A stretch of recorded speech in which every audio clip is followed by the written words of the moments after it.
حسین ہے، میرا بادشاہ حسین ہے، میرا حسین ہے، میرا بادشاہ حسین ہے۔ ذکر شہداء کربلا کا آج چوتھا دن ہے اور آج کا عنوان ہے آیت تطہیر اور شان اہل بیت۔ اللہ تعالی نے قرآن مجید کے اندر ارشاد فرمایا انما یرید اللہ لیذہب عنکم الرجس اہل البیت۔ اس آیت کریمہ کے اندر جو ہے اللہ تعالی نے اپنے محبوب کے گھر والوں کی شان بیان کی کہ میں نے اپنے محبوب کے گھر والوں کو کیا انعام عطا فرمایا ہے۔ معلوم ہے میرے مسلمان بھائیوں اس آیت کریمہ کے اندر اللہ تعالیٰ نے کیا ارشاد فرمایا؟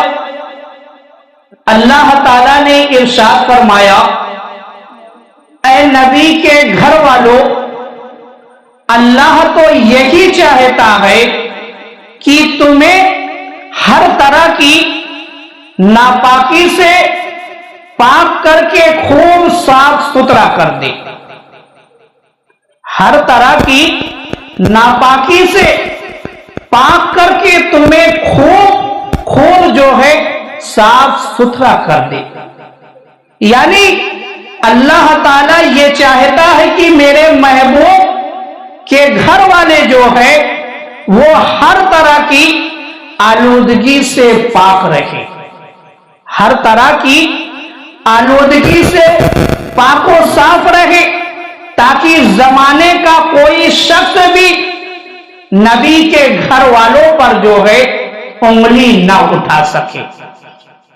میرا رب جو ہے عالم الغیب والشہادہ ہے، وہ جانتا تھا کہ اسی روئے زمین پر ایک وقت ایسا آئے گا، ایک لمحہ ایسا آئے گا کہ جو میرے محبوب کے گھر والوں پر انگلی اٹھانے کی کوشش کریں گے۔ اس لیے اللہ تعالیٰ نے پہلے ہی تالا لگا دیا کہ میرے محبوب کے گھر والے جو ہے وہ ہر آلودگی سے پاک ہے، ہر گناہ سے پاک ہے، اور اتنا پاک ہے کہ اللہ تعالیٰ نے فرمایا کہ خوب جو ہے تمہیں پاک و صاف کر دیا جائے۔ یعنی اللہ تعالیٰ نے انہیں خوب جو ہے پاک و صاف کر دیا۔ اب دیکھو میرے مسلمان بھائی، اس آیت کریمہ کے بارے میں حضرت سعید بن خدری رضی اللہ تعالی عنہ فرماتے ہیں کہ رسول اللہ صلی اللہ تعالی علیہ وآلہ وسلم نے ارشاد فرمایا کہ یہ آیت کریمہ 5 شخصوں کے بارے میں نازل ہوئی ہے۔ میرے آقا نے بتایا کہ 5 شخصوں کے بارے میں نازل ہوئی ہے۔ اب میرے آقا نے ان کے نام بھی بتائے۔ پہلے تو میرے آقا نے ارشاد فرمایا کہ میرے بارے میں نازل ہوئی، امام حسن کے بارے میں نازل ہوئی، امام حسین کے بارے میں نازل ہوئی، حضرت علی کے بارے میں نازل ہوئی، اور حضرت فاطمہ کے بارے میں نازل ہوئی۔ معلوم کیا ہوا کہ حضرت علی ہر آلودگی سے پاک ہے، حضرت فاطمہ ہر آلودگی سے پاک ہے، ہر گناہ سے پاک ہیں. حضرت امام حسن اور حضرت امام حسین ہر آلودگی سے پاک ہیں، ہر گناہ سے پاک ہیں. اب یہاں پر ایک عقیدہ سن لیں. اس آیت کریمہ سے کچھ لوگ جو ہے یہ عقیدہ دینے کی کوشش کرتے ہیں کہ اہل بیت جو ہے معصوم ہے، معصوم عن الخطا. مطلب کیا ہے اس کا؟ اس کا مطلب یہ ہے کہ ان سے جو ہے کوئی گناہ ہو ہی نہیں سکتا. یہ عقیدہ دینے کی کچھ لوگ کوشش کرتے ہیں اس آیت کریمہ سے. مگر ہم اہل سنت و جماعت کا عقیدہ کیا ہے؟ ہم اہل سنت و جماعت کا عقیدہ یہ ہے کہ معصوم عن الخطا جو ہے صرف دو ہی ذات ہے، دو ہی جماعت ہے. ایک کا تعلق جو ہے آسمان سے ہے اور ایک کا تعلق جو ہے زمین سے ہے.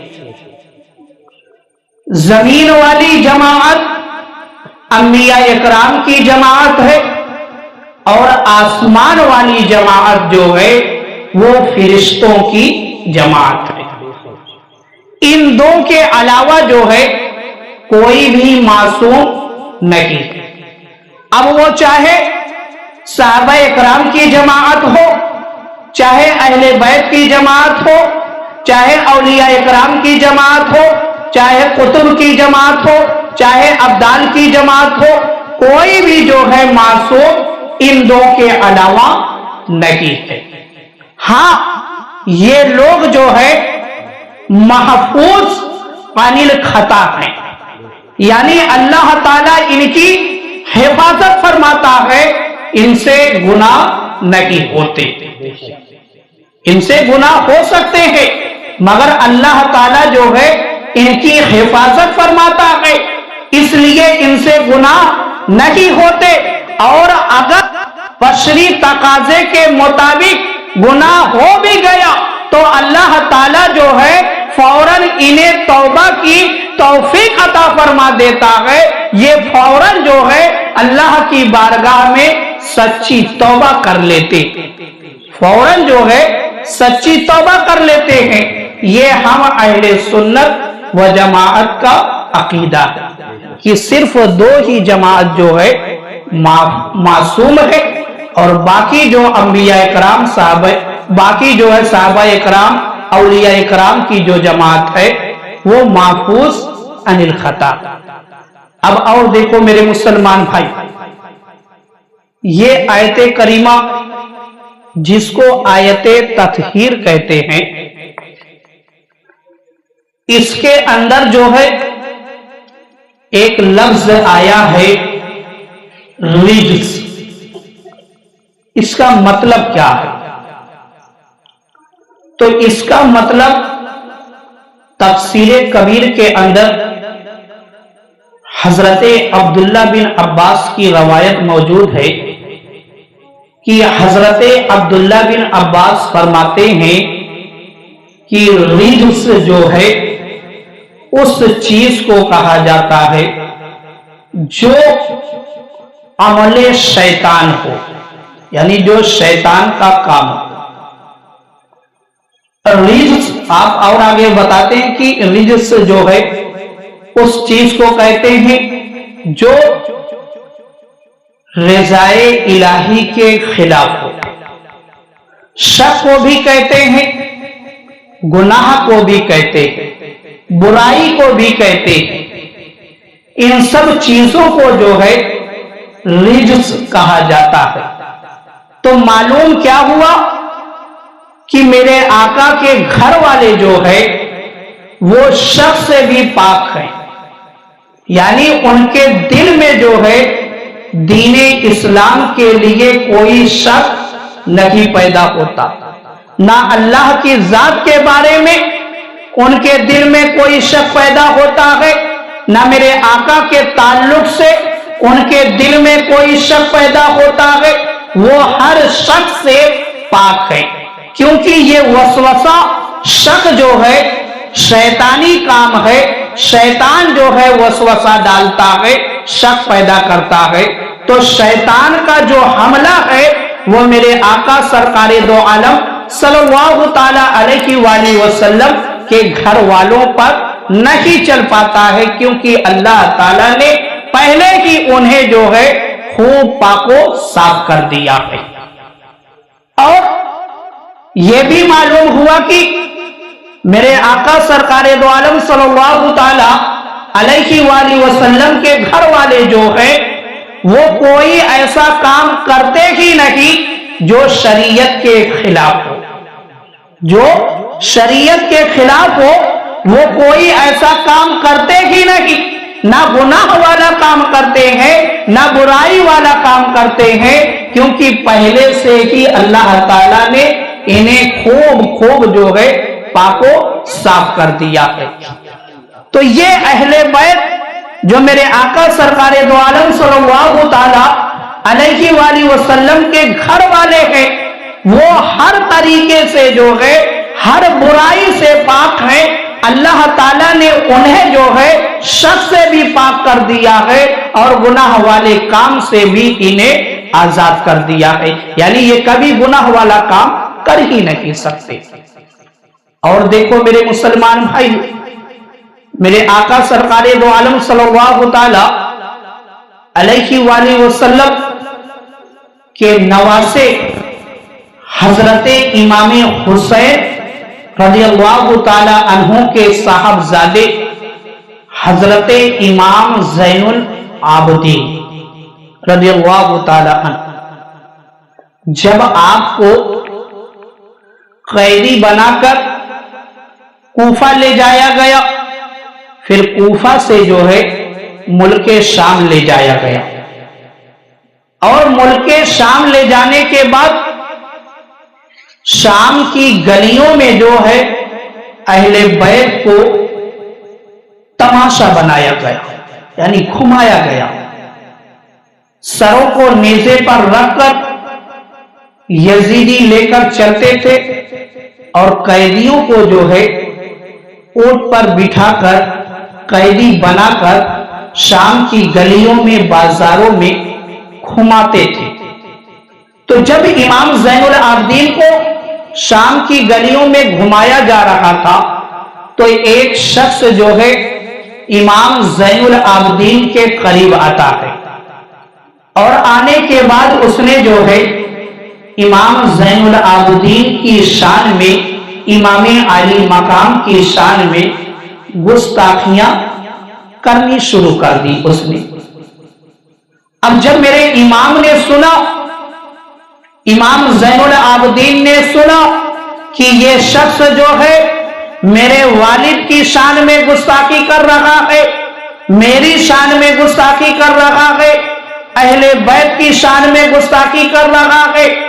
اب دیکھو میرے مسلمان بھائیوں، میرے امام نے کس طریقے سے جواب دیا، میرے امام نے کس طریقے سے جواب دیا، اور ایسا جواب اس شخص کو دیا کہ اس شخص کا منہ جو ہے ہمیشہ کے لیے بند ہو گیا۔ اس شخص سے میرے امام نے فرمایا کہ کیا تو نے قرآن کو پڑھا ہے؟ اس نے کہا کہ ہاں میں نے قرآن کو پڑھا ہے۔ تو میرے امام نے فرمایا کہ کیا تیری نظر سے یہ آیت کریمہ نہیں گزری، انما یرید اللہ، یہ آیت کریمہ تیری نظر سے نہیں گزری؟ اس شخص نے کہا کہ اس آیت کریمہ کو تو میں نے بار بار پڑھا ہے، بار بار میں نے پڑھا ہے۔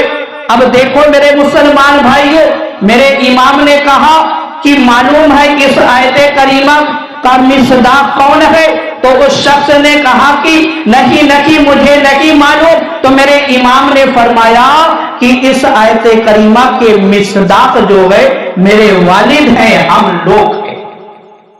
یعنی اللہ تعالیٰ نے جن کی پاکی کا اعلان کیا ہے جن کو پاک و ستھرا اللہ تعالیٰ نے کیا ہے، وہ جماعت ہم لوگوں کی جماعت ہے۔ میرے والد ہیں، میں ہوں، اور میرے گھر والے ہیں، اہل بیت ہیں، نبی کے قرابت دار ہیں، ان کے بارے میں اللہ تعالیٰ نے یہ اعلان کیا۔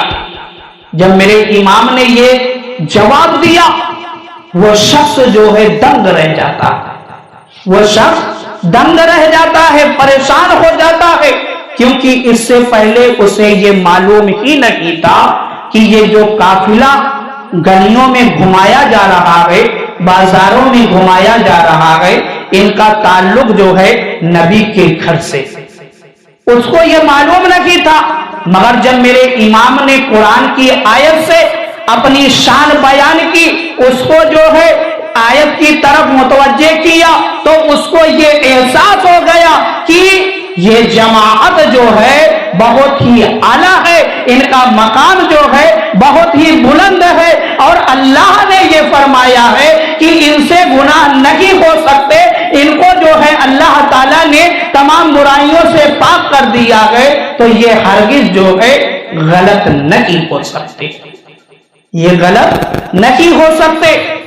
اور دیکھو میرے مسلمان بھائیوں، میرے آقا سرکار دو عالم صلی اللہ تعالی علیہ وآلہ وسلم نے ارشاد فرمایا کہ جس نے میرے قرابت داروں کو تکلیف پہنچائی، جس نے میرے قرابت داروں کو تکلیف پہنچائی، اس نے مجھے تکلیف پہنچائی۔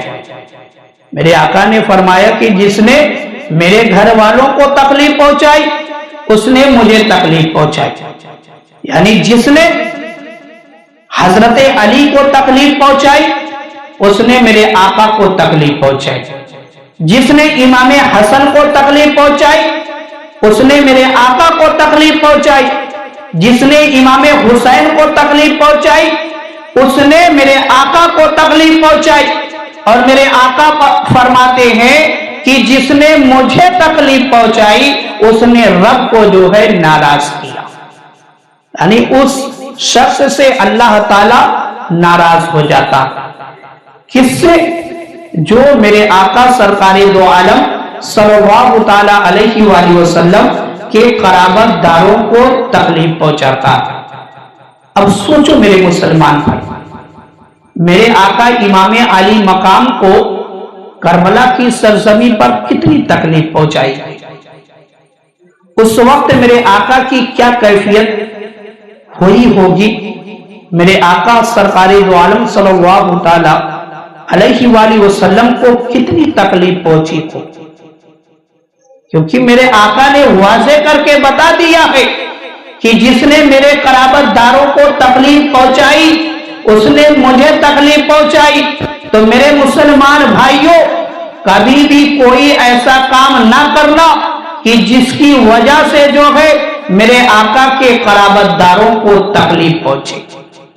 کبھی بھی کوئی ایسا کام نہ کرنا کہ جس سے میرے آقا کے قرابت داروں کو تکلیف پہنچے، کیونکہ ہم بھی اہل بیت سے محبت کرنے کا دعویٰ کرتے، اور جو محبت کرنے کا دعویٰ کرتا ہے وہ کبھی جو ہے تکلیف نہیں پہنچایا کرتا۔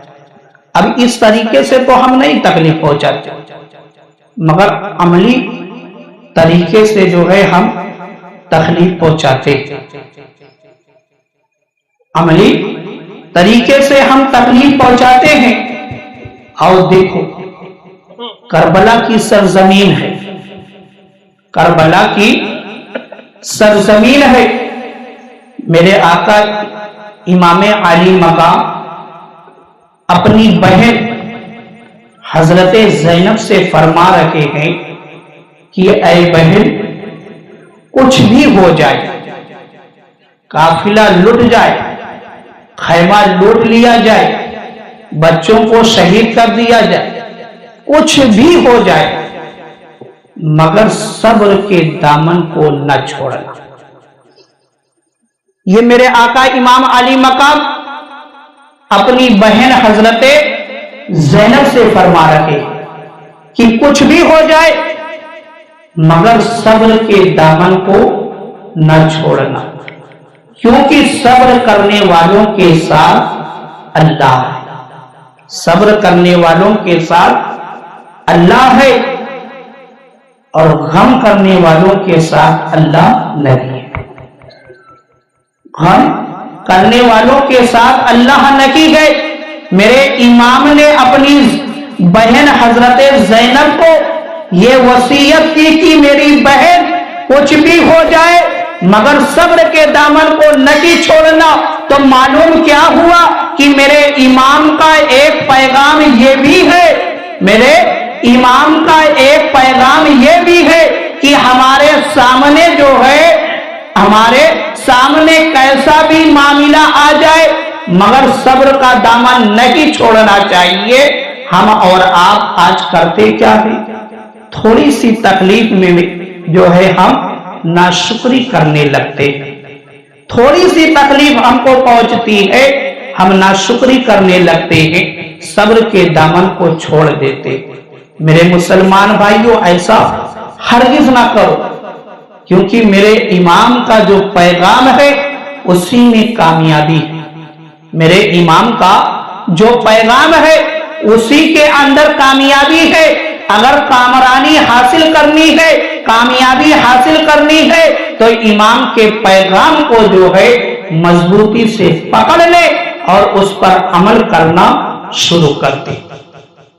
اور دیکھو میرے مسلمان بھائی، میرے آقا سرکار دو عالم صلی اللہ تعالی علیہ وآلہ وسلم نے ارشاد فرمایا کہ تین باتیں ایسی ہیں، تین باتیں ایسی ہیں کہ اگر جس شخص نے ان تین باتوں کی حفاظت کر لی، اللہ تعالی دنیا اور دین اس کے دونوں کی حفاظت فرمائے گا۔ یعنی اگر کسی شخص نے، جو میرے آقا نے تین باتیں بتائی ہے، اس کو مضبوطی سے پکڑ لیتا ہے اور اس پر عمل کرنے لگتا ہے، تو میرے آقا فرماتے ہیں کہ اللہ تعالیٰ جو ہے دنیا اور دین دونوں، اس کے دونوں کی جو ہے اللہ تعالیٰ حفاظت فرماتا ہے۔ اور اگر کسی نے جو ہے ان تین باتوں کو چھوڑ دیا، ضائع کر دیا، تو میرے آقا فرماتے ہیں کہ اللہ تعالیٰ اس کے کسی کام کی حفاظت نہیں فرماتا۔ اب وہ تین کام کیا ہیں، تین باتیں کیا ہیں؟ پہلی بات جو میرے آقا نے بتائی، اسلام کی عزت، یعنی اسلام کی عزت کی جائے۔ مطلب کیا؟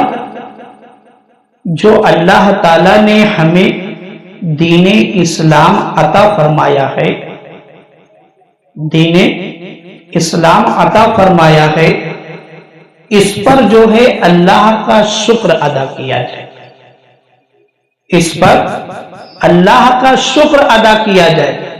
کیونکہ میرے مسلمان بھائیوں، اللہ تعالی ہر شے پر قادر ہے، اور روئے زمین پر جو ہے بہت سارے مذاہب پائے جاتے، وہ چاہتا تو ہمیں عیسائیوں کے بیچ بھی پیدا فرما دیتا، کسی بھی مذہب کے اندر پیدا فرما دیتا، مگر یہ اس کا فضل و کرم ہے کہ اس نے ہمیں ایسے گھر میں پیدا فرمایا جو دین اسلام کے ماننے والے، جو دین اسلام کے ماننے والے ہیں۔ ایسے گھرانے میں اللہ تعالیٰ نے ہمیں پیدا فرمایا، تو معلوم کیا ہوا کہ ہمیں دین اسلام ملا ہے، تو اس کا شکر ادا کیا جائے، اس کا شکر ادا کیا جائے۔ اور اگر ہم اس کا شکر ادا کرتے ہیں، اس کا شکر ادا کرتے ہیں، تو اللہ تعالیٰ دنیا میں بھی اور ہمارے دین کے معاملات میں بھی ہماری حفاظت فرمائے گا۔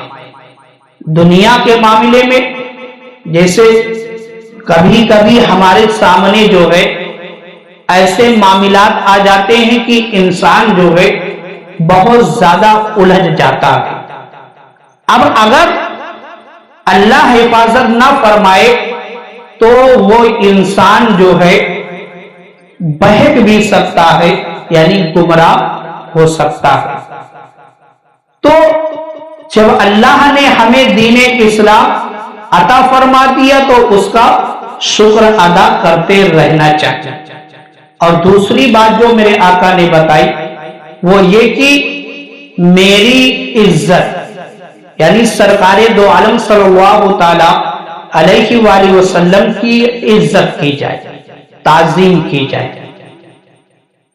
اگر ہم نے نبی کی تعظیم نہیں کی، عزت نہیں کی، تو اللہ تعالی ہماری حفاظت نہیں فرمائے گا، نہ دین کے معاملے میں ہماری حفاظت فرمائے گا، نہ دنیا کے معاملے۔ تو میرے مسلمان بھائیوں، اپنے آقا کی عزت جو ہے ہمیشہ کرتے رہو، کیونکہ اسی میں جو ہے ایمان کی بھلائی ہے۔ اگر ہم نے تعظیم نبی کے دامن کو چھوڑ دیا تو ہمارا ایمان جو ہے وہ ہمارے دل سے نکل جائے گا، ہمارے دل سے نکل جائے گا، ہم ایمان والے نہیں رہ جائیں گے۔ ایمان کی حفاظت کرنی ہے تو نبی کی تعظیم کرنی پڑے گی، نبی کی عزت کرنی پڑے گی۔ اگر ہم نبی کی عزت نہیں کریں گے تو ایمان سے ہاتھ دھو دیں گے۔ اور اس روئے زمین پر بہت سارے لوگ ایسے موجود ہیں کہ جنہوں نے جو ہے نبی کی شان میں گستاخی کر کے اپنے ایمان کو برباد کر لیا ہے، اپنے ایمان کو برباد کر لیا ہے۔ اور یہی پر یہ چیز بھی اپنے سامنے رکھنا میرے مسلمان بھائیوں، یہ چیز اپنے سامنے رکھنا کہ اگر کوئی شخص نبی کی عزت نہیں کرتا، تعظیم نہیں کرتا، وہ لاکھ نمازیں پڑھے، وہ لاکھ نمازیں پڑھے، ہرگز جو ہے وہ ایمان والا نہیں ہو سکتا۔ اس کی نماز اس کو فائدہ نہیں پہنچا سکتی۔ اگر نماز سے فائدہ حاصل کرنا ہے، تلاوت سے فائدہ حاصل کرنا ہے، روزے سے فائدہ حاصل کرنا ہے، زکات سے فائدہ حاصل کرنا ہے، تو نبی کی تعظیم کرنی پڑے گی، نبی کی عزت کرنی پڑے گی، تب تو ہماری نماز جو ہے ہم کو فائدہ پہنچائے گی، ورنہ نہ ہماری نماز ہم کو فائدہ پہنچائے گی، کوئی بھی ہمارا عمل جو ہے ہمیں فائدہ نہیں پہنچائے گا۔ اور تیسری چیز جو میرے آقا نے بتائی وہ یہ بتائی کہ میرے قرابت داروں، میرے اہل بیت کی عزت کرنا، یعنی اہل بیت کی بھی عزت کی جائے، میرے آقا کے جو قرابت دار ہیں ان کی بھی عزت کی جائے۔ تو میرے مسلمان بھائیوں، تین باتیں ایسی میرے آقا نے بتائی کہ اس میں جو ہے ہمارے لیے کامیابی ہے۔ کب؟ جب ہم اس کے دامن کو مضبوطی سے تھام کر رکھیں گے، اسلام کی بھی عزت کریں گے، نبی کی بھی عزت کریں گے اور اہل بیت کی بھی عزت کریں گے۔ ایسا نہیں کہ نبی کے دامن کو پکڑ لیا جائے اور اہل بیت کے دامن کو چھوڑ دیا جائے، یا اہل بیت کے دامن کو پکڑ لیا جائے اور نبی کے دامن کو چھوڑ دیا جائے، تب بھی جو ہے کامیابی نہیں حاصل ہوگی۔ دونوں کے دامن کو پکڑنا پڑے گا اور پکڑ کر ساتھ چلنا پڑے گا، تب تو جو ہے کامیابی حاصل ہوگی۔ آؤ دیکھو میرے مسلمان بھائی، حدیث پاک کے اندر ہے کہ غدیر خم کے موقع پر میرے آقا سرکار دو عالم صلی اللہ تعالی علیہ وآلہ وسلم نے صحابہ اکرام کے مجمع میں اعلان فرمایا۔ کیا اعلان فرمایا؟ اعلان فرمایا کہ میں تمہارے درمیان دو وزنی چیزیں چھوڑ کر جا رہا ہوں، میں تمہارے درمیان دو وزنی چیزیں چھوڑ کر جا رہا ہوں، اگر تم اس کے دامن کو مضبوطی سے تھام کر رکھو گے تو کبھی گمراہ نہیں ہوگے، کبھی گمراہ نہیں ہوگے۔ یہ میرے آقا اعلان کر رہے ہیں صحابہ اکرام کے مجمع میں، صحابہ اکرام کے مجمع میں میرے آقا یہ اعلان کر رہے ہیں کہ اے میرے غلاموں، میں تمہارے درمیان جو ہے دو وزنی چیزیں چھوڑ کر جا رہا ہوں، اگر تم ان دونوں کے دامن کو جو ہے مضبوطی سے تھام کر رکھو گے تو کبھی گمراہ نہیں ہوگے۔ اب وہ دو چیزیں کیا ہیں؟ تو میرے آقا نے فرمایا کہ پہلی چیز جو ہے کتاب اللہ یعنی قرآن مجید۔ میرے آقا نے فرمایا کہ میں تمہارے درمیان قرآن چھوڑ کر جا رہا ہوں جس کے اندر ہدایت بھی ہے، نور بھی ہے، جس کے اندر ہدایت بھی ہے، نور بھی ہے۔ میرے آقا نے فرمایا کہ قرآن کے دامن کو مضبوطی سے تھام لو، قرآن کے دامن کو مضبوطی سے تھام لو۔ اور آگے میرے آقا نے فرمایا کہ دوسری چیز جو ہے وہ میرے اہل بیت ہے، میرے اہل بیت کے بھی دامن کو مضبوطی سے تھام لو۔ اب میرے آقا نے فرمایا کیا کہ ان دونوں کے دامن کو اگر تم مضبوطی سے تھامے رہو گے تو ہرگز جو ہے گمراہ نہیں ہوگے۔ اب اگر ہم نے صرف کتاب اللہ کو لے لیا، اہل بیت کے دامن کو چھوڑ دیا، تب بھی ہم گمراہ ہو جائیں گے، یا صرف اہل بیت کو لے لیا، کتاب اللہ کو چھوڑ دیا، تب بھی جو ہے ہم گمراہ ہو جائیں گے۔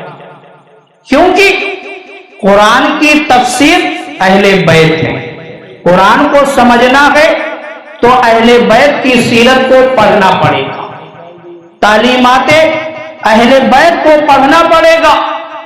بغیر اہل بیت کے قرآن نہیں سمجھا جا سکتا۔ اس لیے ہم جو ہے صرف قرآن کو لے کر کامیابی نہیں حاصل کر سکتے، یا صرف جو ہے اہل بیت کو لے کر کامیابی نہیں حاصل کر سکتے۔ دونوں کے دامن کو مضبوطی کے ساتھ پکڑنا پڑے گا، تب تو جو ہے ہم کامیابی حاصل کر پائیں گے۔ اور قرآن اہل بیت کا جو رشتہ ہے اتنا مضبوط ہے، اتنا مضبوط ہے کہ میرے آقا فرماتے ہیں کہ یہ دونوں کل بروز حشر مجھ سے جو ہے حوض کوثر پر ملیں گے، حوض کوثر پر ملیں گے۔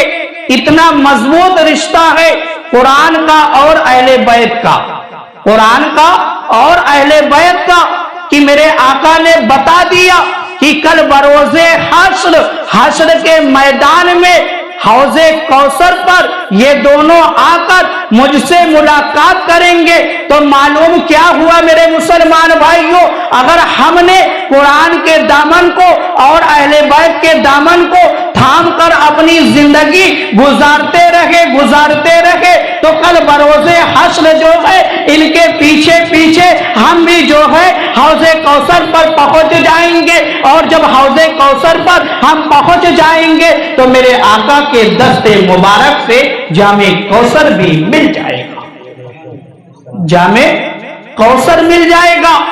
اور یہ جام کوثر ایسا پانی ہے کہ جس نے ایک مرتبہ پی لیا پھر اسے دوبارہ پیاس نہیں لگے گی، ورنہ حشر کے میدان میں تو زبانیں سوکھ کر کاٹا ہو جائیں گی، منہ سے باہر آ جائیں گی۔ اور وہاں پر اگر پانی کا انتظام ہوگا تو وہی حوض کوثر ہوگا، اور جس کو جام کوثر مل جائے گا اس کی پیاس ختم ہو جائے گی۔ اور یہ جام کوثر ملے گا کس کو؟ تو دیکھو میرے مسلمان بھائی، یہ جو حوض کوثر ہے اس پر پہرا کس کا ہوگا؟ ایک کونا جو ہے حضرت ابو بکر سنبھال رہے ہوں، ایک کونا جو ہے حضرت عمر سنبھال رہے ہوں گے، ایک کونا جو ہے حضرت عثمان غنی سنبھال رہے ہوں گے، اور ایک کونا جو ہے مولا علی سنبھال رہے ہیں۔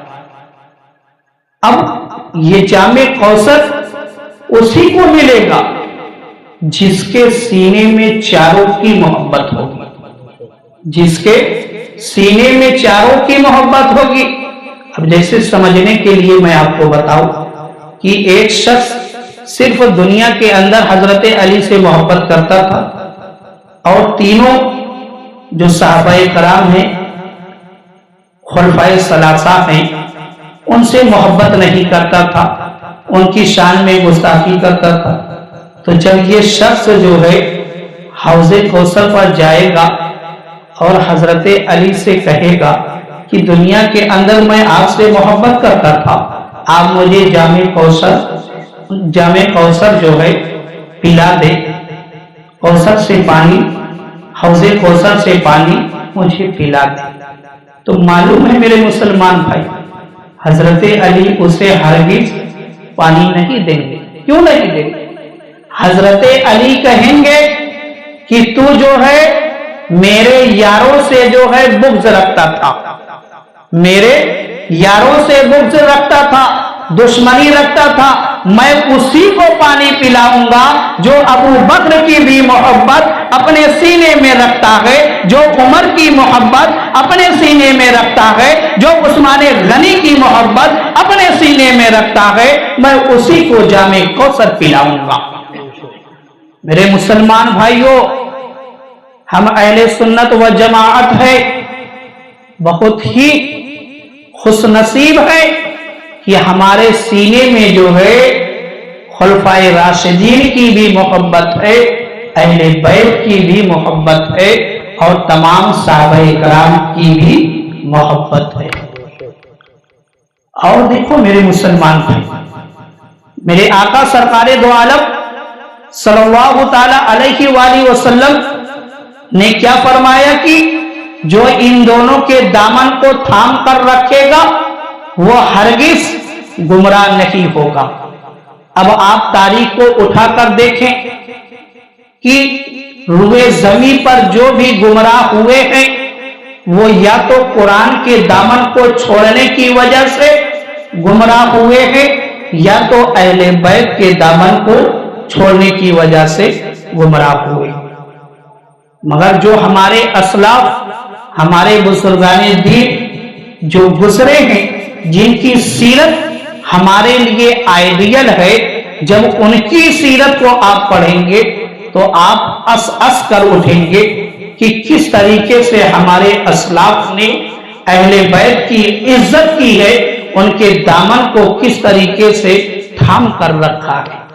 معلوم ہے میرے مسلمان بھائیوں، اسی ہندوستان کی سرزمین پر ایک بادشاہ گزرا ہے جس کا نام ہے حضرت محمود غزنوی علیہ الرحمہ۔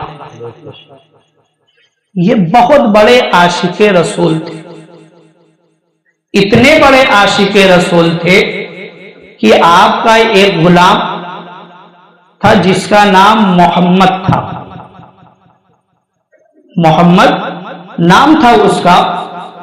ایک مرتبہ جو ہے آپ نے اس کو مخاطب کیا ایاز کے بیٹے کے نام سے۔ ہمیشہ تو محمد نام لے کر پکارتے تھے، بلاتے تھے، مخاطب کیا کرتے تھے، مگر اتفاقاً ایک دن جو ہے آپ نے نام نہ لیا بلکہ ایاز کا بیٹا کہہ کر جو ہے مخاطب کیا۔ اب یہ ایاز جو تھے یہ بھی محمود غزنوی کے دربار میں رہا کرتے تھے۔ ان کو بہت تعجب ہوا کہ آخر آج بات کیا ہے، آخر وجہ کیا ہے، کیوں جو ہے بادشاہ نے آج محمود غزنوی نے میرے بیٹے کا نام نہیں لیا بلکہ میرے نام سے جو ہے مخاطب کیا؟ کیا میرے بیٹے سے کوئی غلطی ہو گئی ہے؟ کیا میرے بیٹے سے کوئی غلطی ہو گئی ہے؟ اسی میں جو ہے وہ سوچ وچار کرتے رہے۔ آخر میں جو ہے آپ نے سوال کر لیا کہ اے بادشاہ، اے محمود غزنوی علیہ الرحمہ، آخر آج آپ نے معمول کے مطابق میرے بیٹے کو نہیں بلایا، ہمیشہ آپ محمد کہہ کر پکارتے تھے، مخاطب کیا کرتے تھے، مگر آج آپ نے ایاز کا بیٹا کہا۔ تو سنو میرے مسلمان بھائی، حضرت محمود غزنوی علیہ الرحمہ نے فرمایا، بتایا کہ میں جو ہے ہمیشہ باوضو رہتا ہوں، میں ہمیشہ باوضو رہتا ہوں، اور جب میں باوضو رہتا ہوں تبھی جو ہے اپنے آقا کا نام لیتا ہوں، اور تمہارے بیٹے کا نام جو ہے وہ محمد ہے۔ مجھے یہ ہرگز گوارا نہیں ہوا کہ میں بغیر وضو کے جو ہے نام محمد اپنی زبان سے نکالوں، کیونکہ آج میرا وضو نہیں تھا، اس لیے جو ہے میں نے ایاز کا بیٹا کہہ کر پکارا، محمد کہہ کر نہیں پکارا۔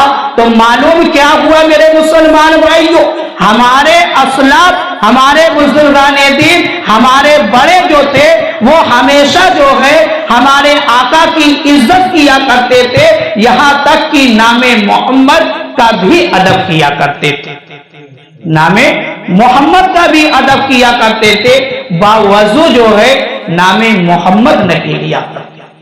یہی محمود غزنوی علیہ الرحمہ، دیکھو یہ اہل بیت کی تعظیم کس طریقے سے کرتے ہیں، عزت کس طریقے سے کرتے ہیں۔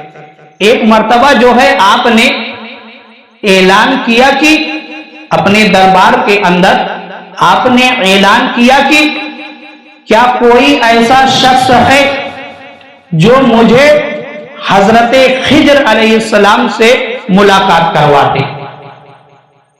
آپ نے یہ اعلان کیا کہ کیا میرے دربار کے اندر کوئی ایسا شخص ہے جو مجھے حضرت خضر علیہ السلام سے ملاقات کروا دے۔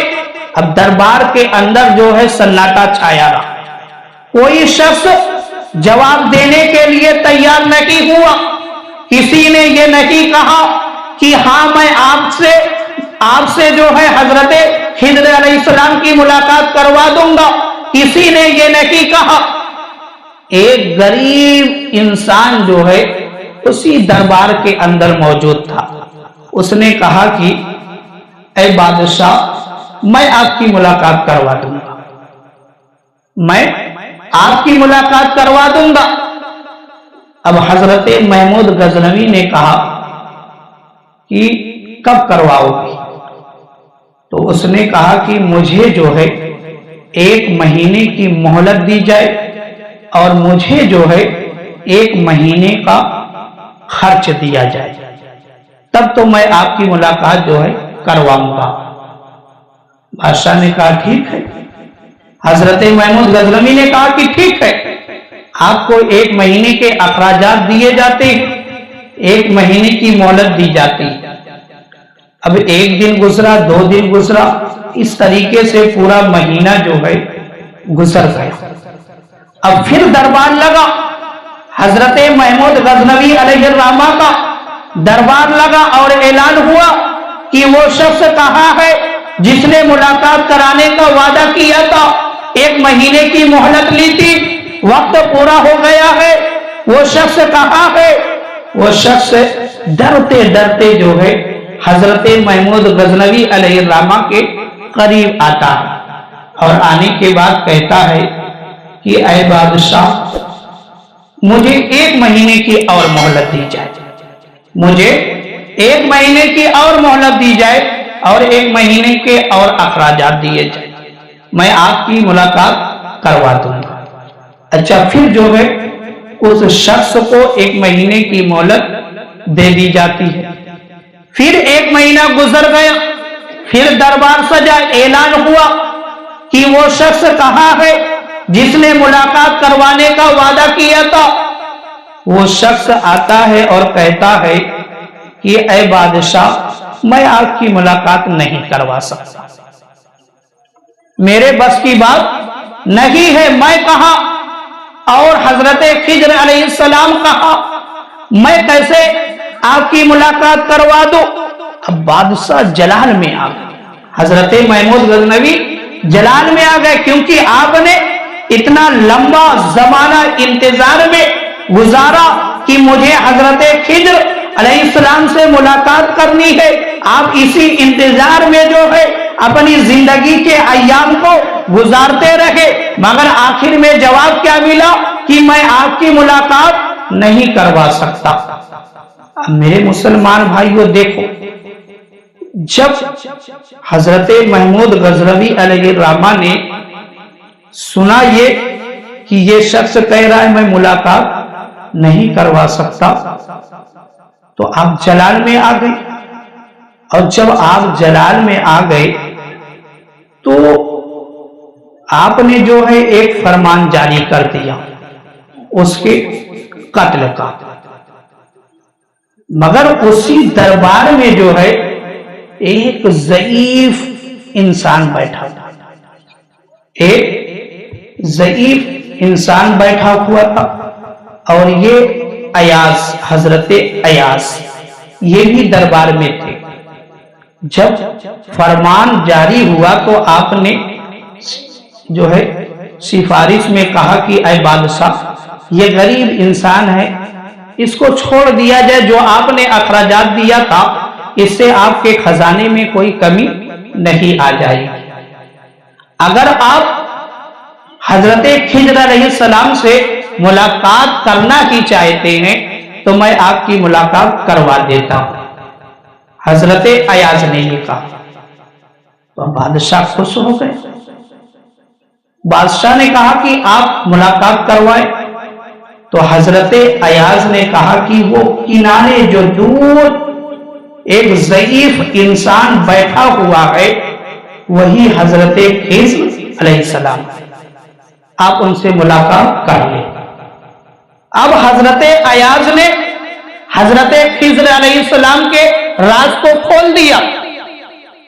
حضرت ایاز نے حضرت خضر علیہ السلام کے راز کو کھول دیا، کیونکہ کوئی شخص یہ نہیں جانتا تھا کہ یہ کی حضرت خضر علیہ السلام ہے۔ اب جب حضرت خضر علیہ السلام کے راز کو حضرت ایاز نے کھول دیا تو حضرت خضر علیہ السلام نے بھی حضرت ایاز کے راز کو کھول دیا۔ کیا راز کھولا؟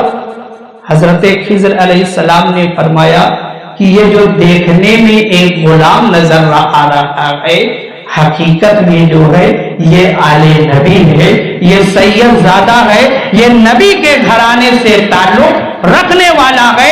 اور جیسے ہی یہ بات جو ہے حضرت محمود غزنوی کے کان میں پڑی، حضرت محمود غزنوی جو ہے اپنی مسند سے کھڑے ہو جاتے ہیں حضرت ایاز کے تعظیم کے لیے۔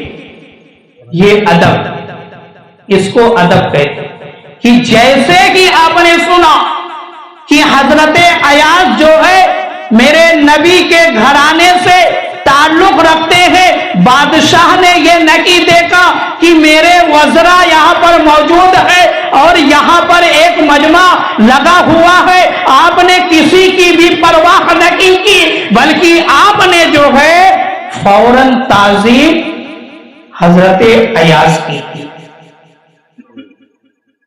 اور اسی دن سے جو ہے حضرت ایاز کا یہ راز کھل گیا، اور حضرت محمود غزنوی نے کہا کہ ایاز آج تک تم نے اس راز کو نہیں کھولا، کبھی نہیں بتایا، مجھ سے بہت بڑی غلطی ہوئی کہ میں مسند پر بیٹھتا تھا اور تم جو ہے مسند پر نہیں بیٹھتے۔ اب حضرت محمود غزنوی جو ہے حضرت ایاز سے جو ہے معافی تلافی کرنے لگے، کیونکہ ان کو معلوم ہے کہ سید زادے کا مقام کیا ہے، اہل بیت کا مقام کیا ہے۔ حضرت محمود غزنوی کو معلوم تھا، اس لیے آپ نے بھرے مجمع میں ایاز حضرت ایاز کی تعظیم کر کے ہم اور آپ کو یہ درس دے دیا، سبق دے دیا کہ ہمیشہ جو ہے اہل بیت کا ادب کرنا، کبھی بھی ان کی شان میں جو ہے گستاخی نہ کرنا، اور اگر ہم ان کی شان میں گستاخی کریں گے تو ہماری دنیا بھی برباد ہو جائے اور آخرت بھی برباد ہو جائے۔ اس لیے جب بھی نبی کی بات ہو، آل نبی کی بات ہو، اولیاء کرام کی بات ہو، یعنی بزرگان دین کی جب بھی بات ہو یا اسلامی کوئی بھی تعلیمات ہو، ہمیشہ زبان کو ناپ اور تول کر جو ہے چلانا چاہیے۔ جس چیز کا علم نہ ہو اس میں کبھی الجھنا نہیں چاہیے، کیونکہ الجھنے کی وجہ سے کبھی کبھی ہماری زبان سے ایسے الفاظ نکل جاتے ہیں جو کفری ہوتے ہیں اور ہم آپ سمجھ نہیں پاتے اور ہمارا ایمان جو ہے نکل چکا ہوتا۔ اس لیے ہمیشہ احتیاط کے ساتھ اپنی زبان کو چلائیں اور اہل بیت کی عزت کریں، اہل بیت سے محبت کریں، ان کے نام سے ایصال ثواب کریں، ان کے نام سے قرآن خوانی کریں، ان کے قول پر عمل کرنے کی کوشش کریں، ان کے فعل کو اپنانے کی کوشش کریں۔ اسی کے اندر جو ہے کامیابی رکھی گئی ہے، اسی کے اندر کامرانی رکھی گئی ہے۔ اللہ تعالیٰ کی بارگاہ میں دعا ہے کہ مولا ہم سب کو عمل کرنے کی توفیق عطا فرما۔ وآخر دعوانا ان الحمد للہ رب العالمین۔